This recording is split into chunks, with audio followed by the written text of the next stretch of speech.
இந்த 5 விஷயம் தெரியலன்னா, உங்க வெற்றிலை கொடி செழிப்பா வளராது. இப்போ நான் சொல்ற இந்த 2 ப்ராப்ளமும் ஒண்ணுக்கொண்ணு கனெக்ட் ஆகிருக்கும். கர்லிங் லீஃப் அதாவது இலையோட நுனிப்பகுதி சுருண்டு இருக்கும். அப்புறம் இலையோட மேல் பகுதியில மஞ்சள் நிற திட்டுக்கள் நிறைய இருக்கும்.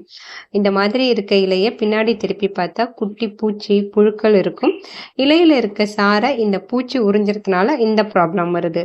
1 லிட்டர் தண்ணியில 3 ml நீம் ஆயில் மிக்ஸ் பண்ணி ஈவினிங் டைம்ல ஸ்ப்ரே பண்ணி விட்டா இது சரியாகிடும்.